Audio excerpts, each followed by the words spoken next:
হে কৃষ্ণ করুণা সিন্ধু, দীনবন্ধু জগত পথে গোপেশ গোপিকাকান্ত রাধাকান্ত নমস্তুতে। ওং শ্রী নমো ভগবতে বাসুদেবাই নমঃ। জয় শ্রীকৃষ্ণ, রাধে রাধে। ভগবান শ্রীকৃষ্ণ নামটি শুনলেই হৃদয় যেন এক অদ্ভুত শান্তিতে ভরে যায়। তিনি শুধু এক ঈশ্বরই নন, তিনি হলেন চিরন্তন সত্য, অচঞ্চল প্রেম আর অন্তরের আলো। মহাভারতের বিশাল যুদ্ধক্ষেত্রে যখন চারদিকে শুধু ধ্বংসের গন্ধ, অস্ত্রের শব্দ আর মানুষের ভয়ে চিৎকার, তখন এক মহাজাগতিক কণ্ঠে উচ্চারিত হয়েছিল অমর বাণী, যদা যদা হি ধর্মস্য গ্লানি ভবতি ভারত। সেই বাণী পরে রূপ নেয় শ্রীমদ্ ভগবদ্ গীতার আকারে। আজও সেই বাণী, সেই কৃষ্ণের উপদেশ আমাদের জীবনের প্রতিটি অন্ধকার মুহূর্তে প্রদীপের মতো জ্বলে ওঠে। ভগবান শ্রীকৃষ্ণ শুধু অর্জুনকে উপদেশই দেননি, তিনি দিয়েছিলেন সমগ্র মানব জাতিকে আত্মজাগরণের এক পথ, যেখানে জীবনের প্রকৃত লক্ষ্য কেবল জয়ই নয়, বরং আত্মার মুক্তি। অর্জুনকে তিনি দেখিয়েছিলেন তার বিশ্বরূপ, যেখানে গোটা বিশ্ব, সময়, সৃষ্টির প্রতিটি কণা কৃষ্ণের মধ্যে লীন।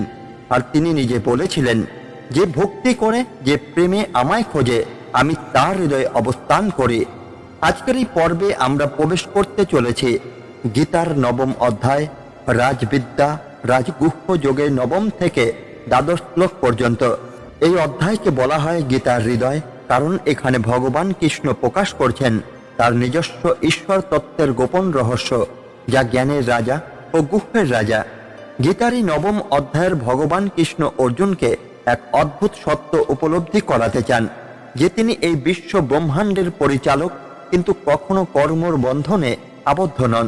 তিনি সৃষ্টি করেন, পালন করেন, ধ্বংস করেন, তবু সবকিছুর ওপরে অবিচল, নির্লিপ্ত, নিঃস্বার্থ।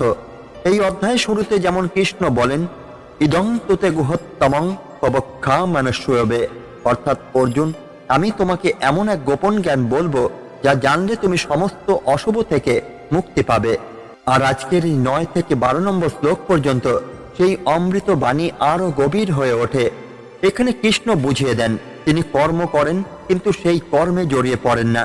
প্রকৃতি তার অধীনে কাজ করে, কিন্তু তিনিই প্রকৃতির নিয়ন্তা।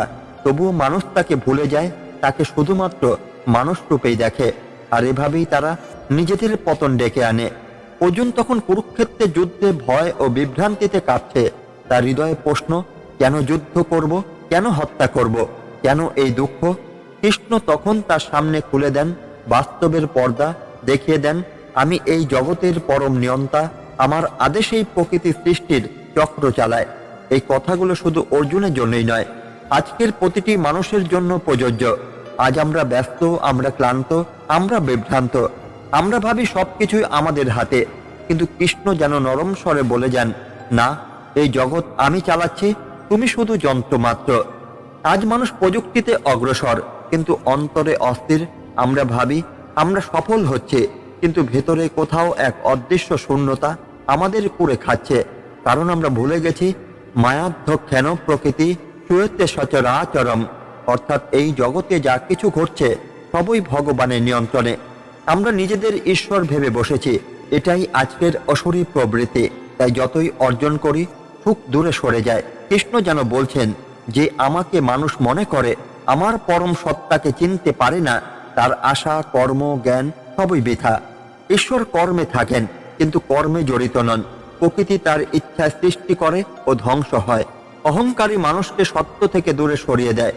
ঈশ্বরকে শুধু চোখে নয়, হৃদয়ে অনুভব করতে হয়। ভক্তি ছাড়া জ্ঞান ও কর্ম দুটোই অপূর্ণ। মানুষ যতই শক্তিশালী হোক, সে প্রকৃতির নিয়মের বাইরে নয়। সত্যিকারের শান্তি আসে আত্মসমর্পণ থেকে।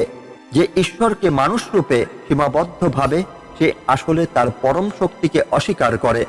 মোহ ও মায়ার জালে পড়ে মানুষ ভুলে যায় নিজের ঈশ্বর তত্ত্ব। কৃষ্ণ আমাদের শেখান, ভক্তি, জ্ঞান ও নম্রতা এই তিনই মুক্তির পথ। যখন ভগবান কৃষ্ণ অর্জুনকে বলেছিলেন, আমি এই জগতের নিয়ন্তা, কিন্তু তাতে আসক্ত নই, তিনি আসলে প্রতিটি মানুষকে শিখিয়েছিলেন কিভাবে কর্তব্য পালন করতে হয়, কিন্তু অহংকারে না জড়িয়ে পড়ে।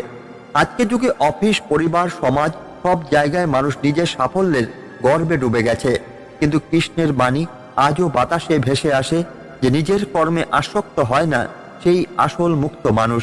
তাই বন্ধুরা, আজকের এই ভিডিওতে আমরা শুনব সেই অসীম সত্যবাণী, যেখানে কৃষ্ণ বোঝাচ্ছেন তিনি কর্মের অধিপতি, প্রকৃতির নিয়ন্তা, কিন্তু তবুও নিষ্পৃহ, নির্লিপ্ত, অনন্ত। এই 4টি শ্লোক নবম থেকে দ্বাদশ শুধু তত্ত্বই নয়, এক অনন্ত সত্যের উন্মোচন। শুনুন কৃষ্ণের মুখনিষ্ঠিত সেই অমৃত বাণী, যা আজও প্রতিটি হৃদয়ে নতুন করে আলো জ্বালায়। যে শুনবে সে উপলব্ধি করবে জীবন শুধুমাত্র দেহের যাত্রা নয়, এ এক আত্মার সাধনা, কৃষ্ণের চরণে পৌঁছানোর যাত্রা। চলুন শুনে নিই ভগবান কৃষ্ণের মুখ থেকে অর্জুনকে বলা সেই চিরন্তন বাণী, যা আজও আমাদের অন্ধকার জীবনে এক আলোর দিশা দেখায়।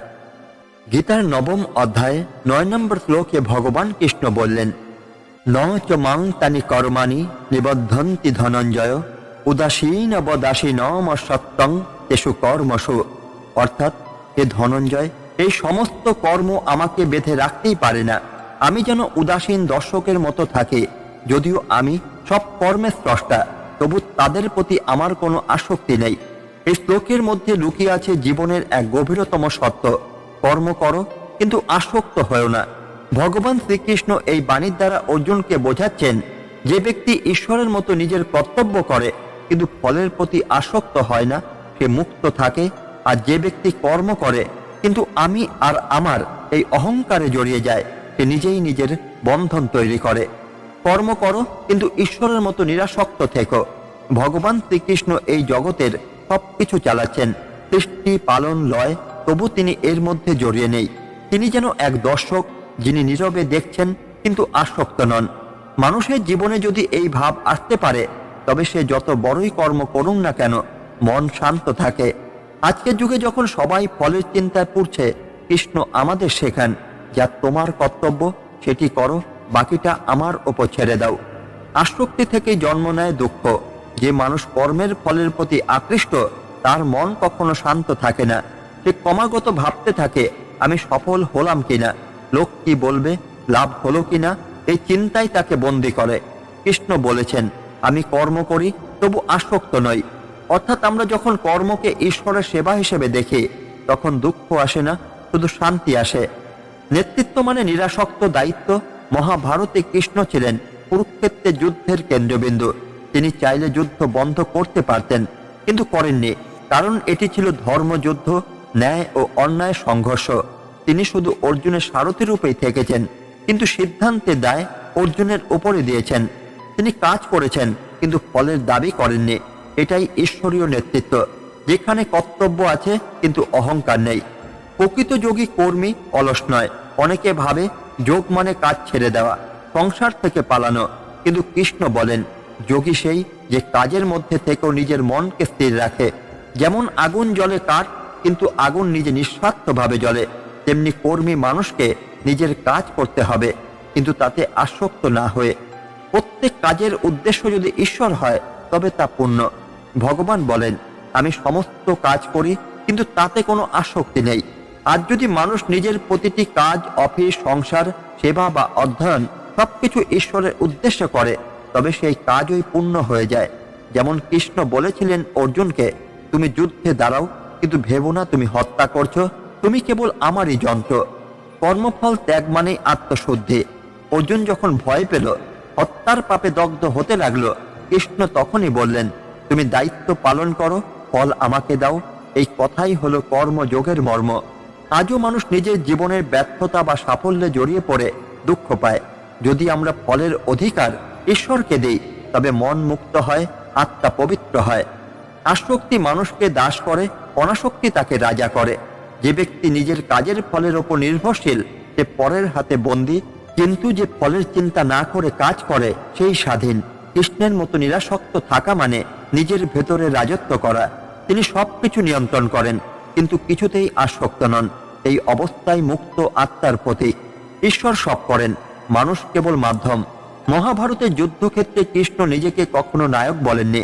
তিনি বলেছেন, আমি তোমার মধ্যে আছি, তোমার হাতে অস্ত্র ধরিয়েছে, কিন্তু কাজ তুমি করো।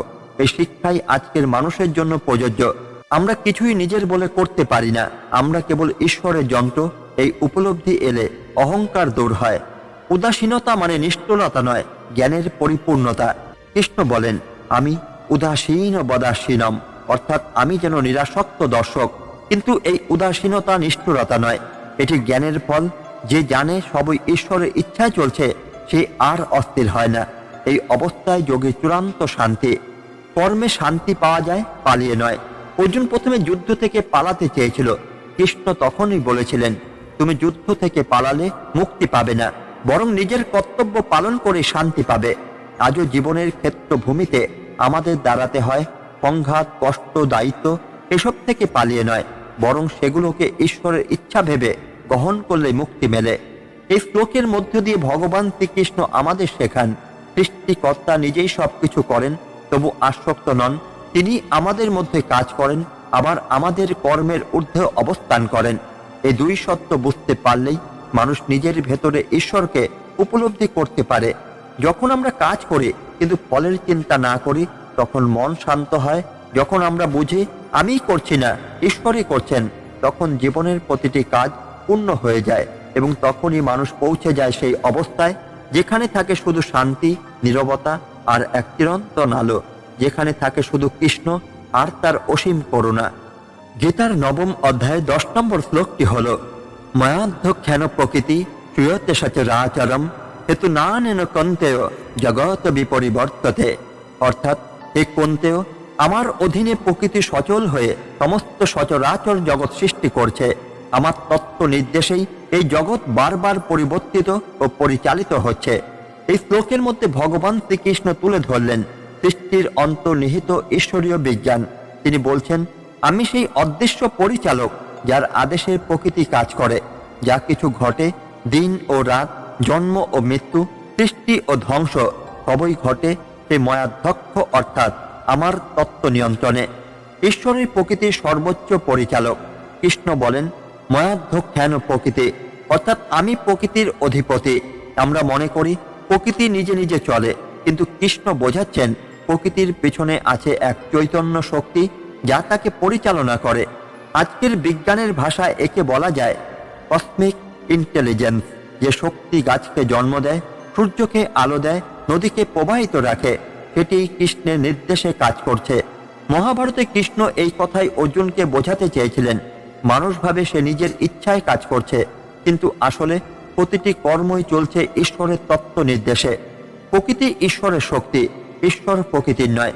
কৃষ্ণ নিজে প্রকৃতির অংশ নন, কিন্তু প্রকৃতি তার দ্বারা পরিচালিত। যেমন রাজা নিজে যুদ্ধক্ষেত্রে যান না, কিন্তু তার নির্দেশে সেনা লড়ে, তেমনি কৃষ্ণ এই বিশ্ব চক্র চালান, কিন্তু তার নিজের কোনো জড়তা নেই। এই শিক্ষা মানুষকে বোঝায় প্রকৃতির প্রতি শ্রদ্ধা রাখো, কারণ সেটি ঈশ্বরের প্রকাশ। আজকের পৃথিবীতে আমরা প্রকৃতিকে ধ্বংস করছি, পরিবেশ নষ্ট করছি, এই জন্য ঈশ্বরের আদেশকেই উপেক্ষা করা। যখন মানুষ প্রকৃতির সাথে যুদ্ধ করে, তখনই আসে বিপর্যয়, দুঃখ ও অশান্তি। জগতের পরিবর্তনে ঈশ্বরের নিয়ম। ভগবান বলেন, জগৎ বিপরিবর্ততে, অর্থাৎ জগৎ পরিবর্তিত হয় আমার নিয়মে। এই পরিবর্তন মানে মৃত্যু নয়, এটি এক নতুন জন্মের প্রস্তুতি। আজ যদি কারো জীবনে ধ্বংস আসে, বুঝে নিতে হবে সেটি নতুন কিছু সৃষ্টির সূচনা। মহাভারতের যুদ্ধ ছিল এক বিশাল পরিবর্তনের প্রক্রিয়া, যেখানে পুরনো অন্যায় ধ্বংস হয়ে ন্যায়ের প্রতিষ্ঠা হয়েছিল। ঈশ্বর নীরবে কাজ করেন, কিন্তু সর্বত্র উপস্থিত। কৃষ্ণের নির্দেশে প্রকৃতি কাজ করে, কিন্তু কেউ তাকে দেখতে পায় না। তিনি নীরব কিন্তু সর্বত্র। যেমন বাতাস অদৃশ্য হলে সবকিছু চালায়, তেমনি কৃষ্ণ সর্বদা আমাদের জীবনের প্রতিটি মুহূর্তে উপস্থিত। আজ মানুষ ভাবে আমি একা, আমি হারিয়ে গেছি। কৃষ্ণের এই শ্লোক সেই ভুল ভাঙায়। তুমি কখনো একা নও, কারণ তোমার প্রতিটি শ্বাসই তার নির্দেশে চলছে। কর্ম ও ফলের সম্পর্ক ঈশ্বরই নির্ধারণ করেন। প্রকৃতি কাজ করে ঈশ্বরের আদেশে, তেমনি আমাদের কর্মের ফলও তার ইচ্ছায় নির্ধারিত হয়। অর্জুন যুদ্ধক্ষেত্রে বিভ্রান্ত ছিল, আমি যুদ্ধ করব কিনা। কৃষ্ণ তখনই বললেন, তুমি কাজ করো, ফল আমার হাতে দাও। এই শিক্ষাই আজকের মানুষের জন্য পথ নির্দেশ। পরিশ্রম করো, কিন্তু ফলের চিন্তা ঈশ্বরের হাতে ছেড়ে দাও। ঈশ্বর ছাড়া কিছুই স্থায়ী নয়। কৃষ্ণ বলেছেন, প্রকৃতি তার অধীনে কাজ করছে, তাহলে ঈশ্বরই চিরন্তন। প্রকৃতি ও জীব সবই পরিবর্তনশীল। যেমন সমুদ্র স্থির, কিন্তু তার ঢেউ ওঠে নামে, তেমনি কৃষ্ণ স্থির আর প্রকৃতি সেই চলমান ঢেউ। মানুষ যদি ঢেউ নয়, সমুদ্র হতে শেখে, তাহলে সে শান্তি পাবে। জীবন ও মৃত্যু, সৃষ্টি ও লয় সবই ঐশ্বরিক ছন্দ। মহাভারতে যুদ্ধ কৃষ্ণ দেখিয়েছিলেন এই শিক্ষা। যখন অর্জুন ভয় পেয়েছিল প্রিয়জনদের মৃত্যুর চিন্তায়, কৃষ্ণ বলেছিলেন এই মৃত্যু কোনো শেষ নয়, এটি প্রকৃতির পরিবর্তন। যেমন রাত পেরিয়ে আসে সকাল, তেমনি মৃত্যু পেরিয়ে আসে নতুন জন্ম। যদি আমরা এই সত্য বুঝতে পারি তাহলে কোনো শোক আমাদের গ্রাস করতেই পারবে না। বিজ্ঞান ও ঈশ্বর একে অপরের বিপরীত নয়। এই শ্লোকটি এক অর্থে বিজ্ঞানের সাথে সম্পূর্ণ সামঞ্জস্যপূর্ণ। কৃষ্ণ বলছেন প্রকৃতি কাজ করে একটি অদৃশ্য বুদ্ধির অধীনে।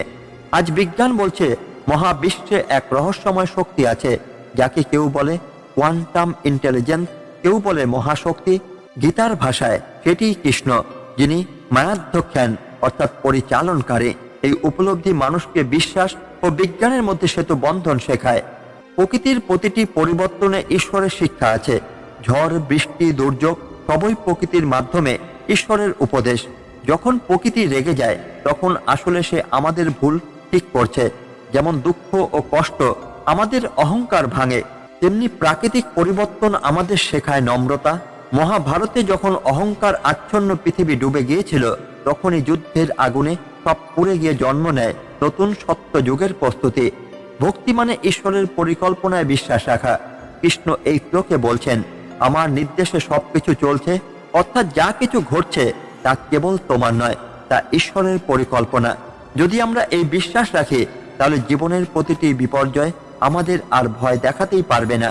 অর্জুনের সেই বিশ্বাস পেয়ে অস্ত্র তুলে নিয়েছিল, কারণ সে বুঝেছিল আমি কর্তা নই, আমি কেবল ঈশ্বরের যন্ত্র। এই শ্লোক আমাদের শেখায় বিশ্ব ব্রহ্মাণ্ড কোনো বিশৃঙ্খলা নয়, এটি ঈশ্বরের এক পরিপূর্ণ সঙ্গীত। আমরা সবাই সেই সঙ্গীতের স্বর।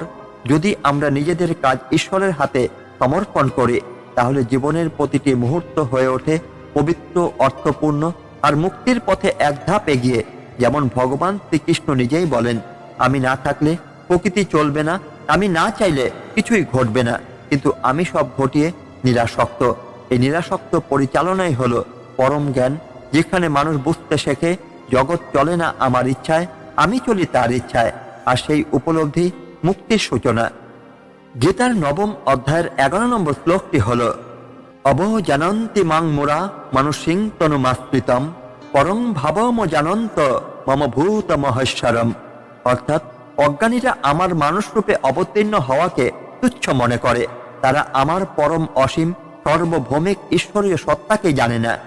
এই একটিমাত্র শ্লোকে ভগবান শ্রীকৃষ্ণ মানব জীবনের গভীরতম সত্য প্রকাশ করছেন যে যিনি বিশ্ব সৃষ্টি করেন তিনি যখন মানব রূপে অবতীর্ণ হন তখন মানুষ তাকে সাধারণ বলে ভুল করে বসে। অর্জুনের মতো এক মহাবীরও প্রথমে বুঝতে পারেননি তার রথের সারথি আসলে কে, কিন্তু কুরুক্ষেত্রের রণক্ষেত্রে যখন কৃষ্ণ নিজের বিশ্ব রূপ দেখালেন তখনই অর্জুন বুঝলেন যে মানব মনে হয় তিনি আসলে সমগ্র বিশ্ব ব্রহ্মাণ্ডের অধিপতি। ঈশ্বরকে বাহ্যরূপে বিচার করা ভুল। আমরা আজও মানুষকে তার পোশাক, অবস্থান, জাতি, ধর্ম দিয়ে বিচার করি, কিন্তু কৃষ্ণ বলছেন ঈশ্বর বা জ্ঞান কখনো বাহ্য রূপে প্রকাশই পায় না, তা লুকিয়ে থাকে সরলতা ও বিনয়ের মধ্যে। যেমন কৃষ্ণ রাজা হয়ে গরুর রাখাল, দেবতা হয়ে বন্ধুর মতো আচরণ করতেন। অহংকার আমাদের সত্য দেখতে দেয় না। মূর্খ মানে শুধু অশিক্ষিতই নয়, যে নিজের অহংকারের ঈশ্বরত্বকে চিনতেই পারে না, সেই আসল মূর্খ। আজও আমরা জ্ঞান, অর্থ, ক্ষমতার অহংকারে এতটাই ডুবে আছি যে ঈশ্বরের উপস্থিতি আমাদের চোখের সামনে থেকেও দেখি না। ভক্তি ঈশ্বরের প্রকৃত দর্শনের উপায়। অর্জুন কেবল তখনই কৃষ্ণকে চিনতে পেরেছিলেন যখন তার প্রতি ভক্তি ও আত্মসমর্পণ জন্মেছিল। জ্ঞান বা যুক্তি নয়, ভক্তি সেই আলো যা ঈশ্বরের পরম রূপ প্রকাশ করে। ঈশ্বরের মানব রূপ করুণার রূপ। কৃষ্ণ মানুষ রূপে এসেছিলেন শুধু আমাদেরই বোঝাতে আমি দূরে নই, তোমাদের মাঝেই আছি। আজও তিনি প্রতিটি হৃদয়ে, প্রতিটি শুভ কাজে, প্রতিটি নিঃস্বার্থ প্রেমে অবস্থান করছেন। যখন অর্জুন যুদ্ধ করতে অস্বীকার করলেন কৃষ্ণ তখন বললেন তুমি যা দেখছো তা শুধুই দেহরূপ, আমি সকল প্রাণীর মধ্যে অব্যক্ত আত্মা। এই জ্ঞান অর্জুনকে রণক্ষেত্রে ফিরিয়ে এনেছিল, কারণ তিনি বুঝেছিলেন যুদ্ধ শুধু অস্ত্রেরই নয়, তা আত্মা জাগরণের। আধুনিক জীবনে এই শ্লোকের অর্থ হল ঈশ্বর প্রত্যেকের মধ্যেই। আজ আমরা মানুষকে উচ্চ, নীচ, ধনী, গরিব বলে ভাগ করি, অথচ কৃষ্ণ শেখান যে কাউকে ছোট ভাববে সে আসলে ঈশ্বরকে অগ্রাহ্য করছে। প্রত্যেক প্রাণীর মধ্যে কৃষ্ণরই আংশিক প্রকাশ আছে। জ্ঞানের অভাবে মানুষ সত্য হারায়। যে ব্যক্তি শুধুই বাহ্য জগৎ দেখে সে কখনো চিরস্থায়ী শান্তি পায় না। কৃষ্ণ বলেন, যে আমার পরম সত্তা জানে সে অজ্ঞানতার অন্ধকার থেকে মুক্তি পায়। আজকে শিক্ষিত সমাজেও এই আত্মজ্ঞান অত্যন্ত প্রয়োজনীয়। ঈশ্বরের বিশ্বরূপ আমাদের অস্তিত্বের কেন্দ্রবিন্দু। অর্জুন যখন বিশ্বরূপ দেখলেন তিনি বললেন, হে কৃষ্ণ, তোমার মধ্যে সূর্য, চন্দ্র, নক্ষত্র সবই এক। আজও বিজ্ঞান যত দূরে এগোচ্ছে মানুষ শেষ পর্যন্ত সেই এক কেন্দ্রের দিকেই ফিরে যাচ্ছে, যা কৃষ্ণই। বিনয় ও শ্রদ্ধা জীবনের মূল শিক্ষা। যে বিনয়ী সে ঈশ্বরকে চিনতে পারে। অর্জুনের বিনয় তাকে পরম জ্ঞানে নিয়ে গিয়েছিল। আজও আমাদের মধ্যে যদি সেই বিনয় জন্মে তবে জীবনের প্রতিটি সম্পর্কেই ঈশ্বরের উপস্থিতি টের পায়। ঈশ্বরের উপস্থিতি টের পাব। মানুষকে মানুষ হিসেবে শ্রদ্ধা করো। ভগবান মানুষরূপে অবতীর্ণ হয়ে এটাই বোঝাতে চেয়েছিলেন, তুমি কাউকে তুচ্ছ ভেবো না, কারণ যার মধ্যে আমি আছি সে কখনো ছোট নয়। আজকে সমাজে যেখানে মানুষ মানুষকে ঘৃণা করে, এই বাণী সবচেয়ে প্রাসঙ্গিক। একদিন যুদ্ধের আগের রাতে অর্জুন প্রশ্ন করেছিলেন, হে কৃষ্ণ, তুমি ঈশ্বর হলে মানুষ রূপে কেন? কৃষ্ণ বলেছিলেন, অর্জুন, আমি রূপ নিই মানুষ রূপে যেন মানুষ বুঝতে পারে যে আমি দূরে নই, আমি তোমার পাশে আছি, তোমার কণ্ঠে কথা বলছি, তোমার হৃদয়ে বাস করছে। এইভাবেই কৃষ্ণ মানুষকে বুঝিয়েছিলেন ঈশ্বর কেবল পূজার ঘরে নয়, প্রতিটি কর্মে, প্রতিটি হৃদয়ে আছেন।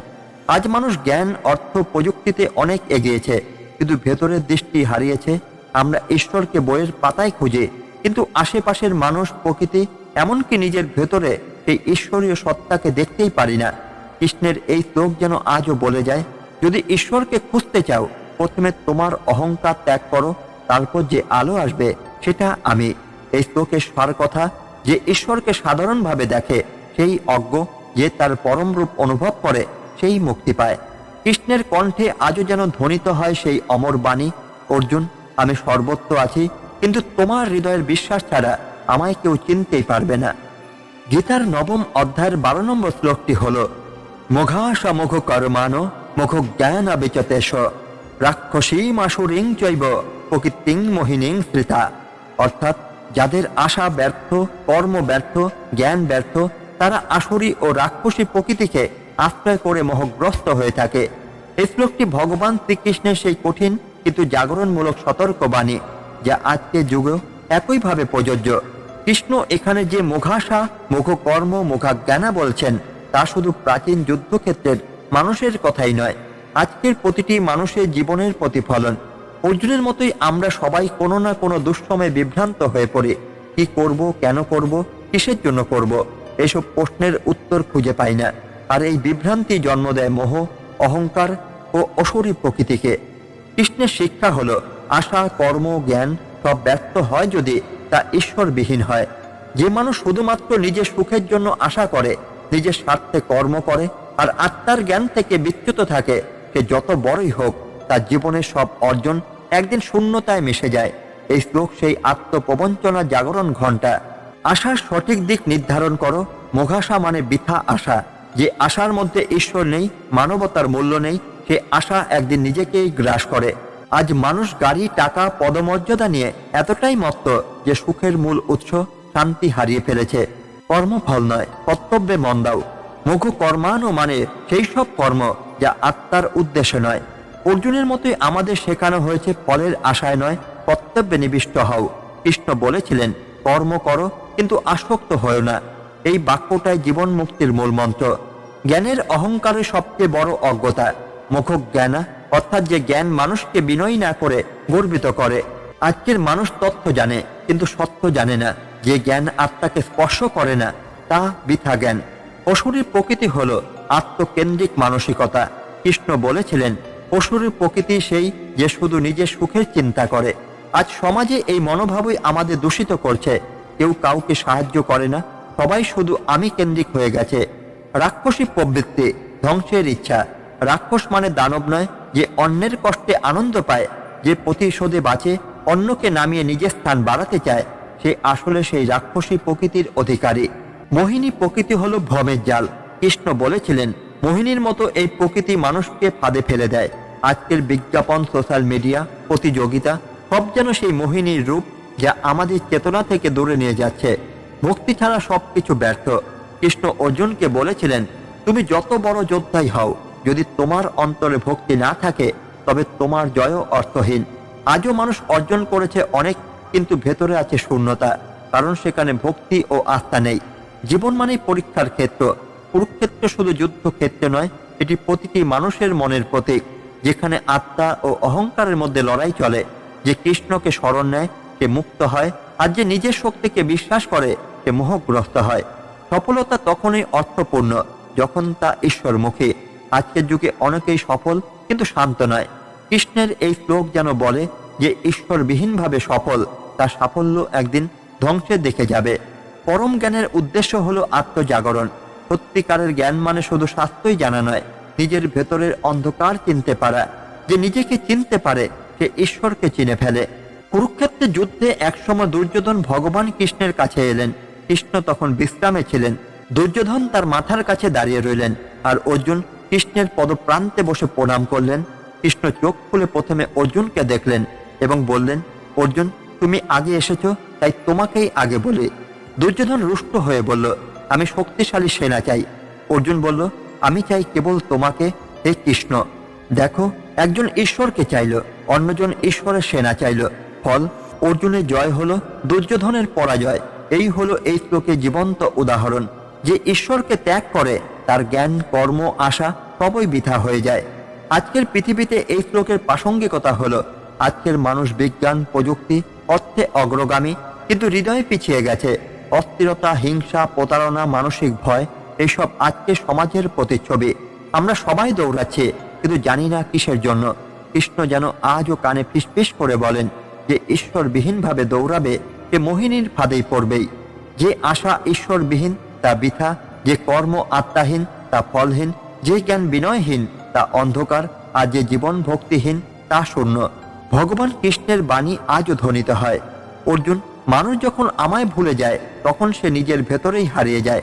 তাই কৃষ্ণকে মনে রাখো, কর্মে রাখো, জীবনে রাখো, কারণ তিনি একমাত্র সত্য, বাকিটা মোহের মায়া। আজকের এই পর্বে আমরা শুনলাম গীতার 9ম অধ্যায় 9ম থেকে দ্বাদশ শ্লোক পর্যন্ত ভগবান শ্রীকৃষ্ণের সেই মহাজাগতিক বাণী, যা হাজার বছর আগে কুরুক্ষেত্রে যুদ্ধক্ষেত্রে উচ্চারিত হয়েছিল, কিন্তু যার প্রতিধ্বনি আজও মানুষের অন্তরে বেঁচে আছে। ভগবান কৃষ্ণ অর্জুনকে বোঝালেন, আমি এই সৃষ্টির কেন্দ্রবিন্দু, এই বিশ্ব জগতের প্রত্যেক গতি প্রকৃতি আমারই নিয়ন্ত্রণে। তবু আমি আসক্ত নই, আমি কর্ম করি, কিন্তু সেই কর্মে জড়িয়ে পড়ি না। এই একটি বাণী আমাদের শেখায়, কর্ম করো কিন্তু অহংকারে নয়, করো কিন্তু ফলের জন্য নয়, করো কারণ সেটাই তোমার ধর্ম। তিনি আরো বলেছিলেন, মানুষ যখন আমায় চিনতে ব্যর্থ হয় তখন সে মোহে পড়ে যায় এবং তার কর্ম, আশা, জ্ঞান সবই ব্যর্থ হয়ে যায়। আজও আমরা দেখি কত মানুষ আছে যারা নিজেদের ঈশ্বর ভাবে, অহংকারে ভরে গেছে, কিন্তু কৃষ্ণ যেন দূর থেকে মৃদু হেসে বলেন, হে মানব, তুমি সৃষ্টি নও, তুমি কেবল আমার সৃষ্টির অংশ মাত্র। এই শিক্ষা আজকের পৃথিবীর প্রতিটি মানুষের জন্য অত্যন্ত প্রাসঙ্গিক। এই যুগে আমরা যতই উন্নত হই না কেন, যতই অর্জন করি না কেন, যদি আমাদের হৃদয়ে ঈশ্বর না থাকেন তবে সবই মোহ, অর্থাৎ বৃথা। কৃষ্ণের এই শ্লোকগুলো যেন এক আয়না, যেখানে আমরা নিজেদের বিভ্রান্ত মুখ দেখতে পাই। আমরা বাইরে ছুটছি কিন্তু ভেতরে ফাঁকা হয়ে যাচ্ছে। তাই গীতা আমাদের ডাকে, থেমে যাও এক মুহূর্ত, নিজের অন্তরে তাকাও, কারণ সেখানেই কৃষ্ণ আছেন। তার বাণী শুধু ধর্ম নয়, এ এক অন্তর্জাগরণের আলো। আজকের এই আলোচনা যদি আপনার হৃদয় ছুঁয়ে যায় তবে মনে রাখবেন, গীতা কেবল পড়ার বই নয়, গীতা হলো বাঁচার পথ। প্রতিটি শ্লোক যেন এক একটি সিঁড়ি, যা আমাদের নিয়ে যায় আত্মার মুক্তির দিকে। পরবর্তী পর্বে আমরা আলোচনা করব 9ম অধ্যায় 13 থেকে 16 নম্বর শ্লোক, যেখানে কৃষ্ণ প্রকাশ করবেন ভক্তির মহিমা আর বোঝাবেন কেন ভক্তি মানুষের মুক্তির চাবিকাঠি। তাই যদি আপনি চান কৃষ্ণের প্রতিটি বাণী আপনার অন্তরে প্রতিধ্বনিত হোক, তাহলে এই চ্যানেলটি সাবস্ক্রাইব করুন আর পাশে থাকা বেল আইকনটি অন করুন, যাতে পরবর্তী গীতা পাঠের আলো আপনার জীবনে নিয়মিত পৌঁছে যায়। ভগবানের বাণী শুনে যে হৃদয় নরম হয়ে যায়, সেখানে ঈশ্বর নিজেই স্থান করে নেন। আজকের এই গীতা পাঠের শেষে তাই একটি প্রার্থনা, হে কৃষ্ণ, আমাদের হৃদয়ে তোমার সেই চিরন্তন বাণী যেন জেগে থাকে সর্বক্ষণ। আজকের মতো গীতা পাঠে এই পর্যন্তই। ধন্যবাদ। জয় শ্রীকৃষ্ণ। রাধে রাধে।